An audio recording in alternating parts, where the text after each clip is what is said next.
Hi there, Sandra here from Create in Spain, and today's card is going to start off with a stencil. This is one I've designed and I just thought it was a little bit of a fun. It's almost like bubbles but not quite. And I decided to go out of my comfort zone and use some rather different colours with it. So instead of using pinks and mauves and blues, as I tend to, because I do like them, I decided to use these. So I've got everything here from dandelion, cantaloupe, desert sand, peanut brittle, Morocco, ladybug, tangelo, rhubarb stalk. Actually, I'm falling in love with rhubarb stalk, and potter's clay. So there are the yellows, the browns through to the reds and oranges basically. And this is the piece that I came up with once I had done my stenciling. Now I use these inks and these brushes to do the stenciling. I positioned my stencil so that it was under here. I've literally just taken a piece of green paper and put my stencil on with a piece of tape.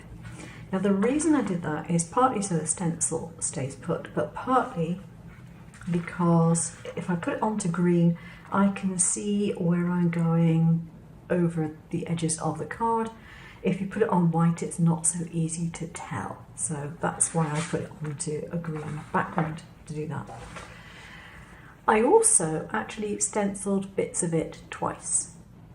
There's no reason why you shouldn't do it, and I did. And I just got this lovely sort of bubbly, sort of, celebratory sort of pattern. I just think it's nice. So anyway, that's what I have there. So for my base card, I've actually chosen something completely different. So I need to put that on to that first of all. So I've got my framing set here. Pop that in there.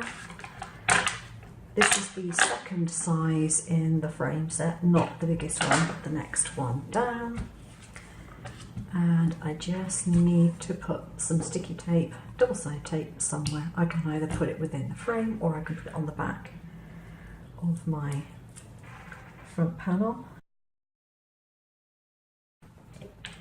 And on goes my panel piece. Get that down in there. Push it from the back.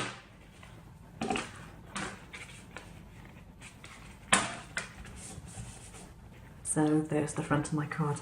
Now I decided to do something slightly different for the sentiment on the front as well.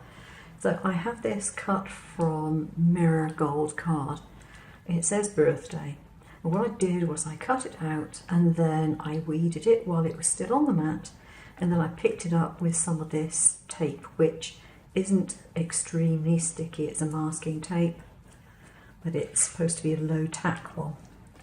So now what I'm going to do is get my matte varnish, and I'm just going to put little dots on.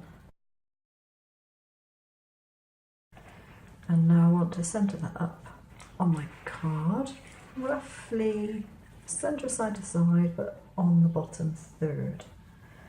And as it happens, this greeting goes pretty much side to side on the card.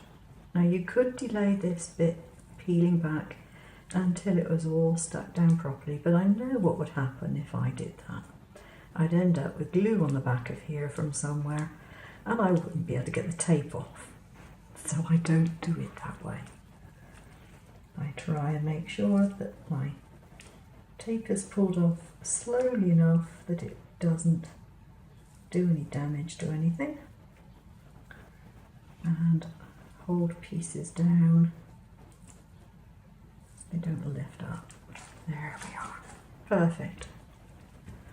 Yeah, that's looking pretty nice and bright, isn't it?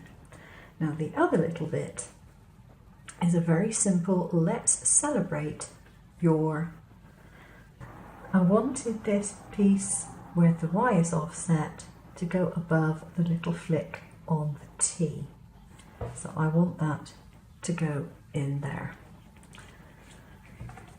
But first of all, I want to give this a little bit of gold around the edge. So I'm using the same pen. Now I could have done this on my machine at the time if I'd thought of it, but I didn't.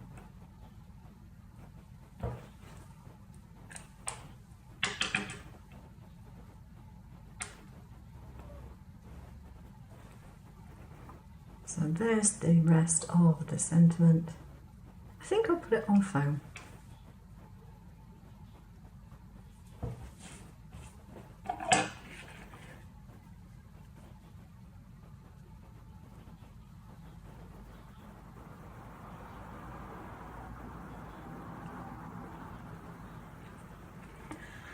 There it is, the card is finished. Now if you did get any glue on those letters there, you can usually get rid of that with a cotton bud and some alcohol. I think that's very nice, and it's a change from my usual colours. If you like what you've seen, please consider leaving comments below, sharing, subscribing, and if you want to, buy me a cup of coffee using the button below. Take care now. Bye bye.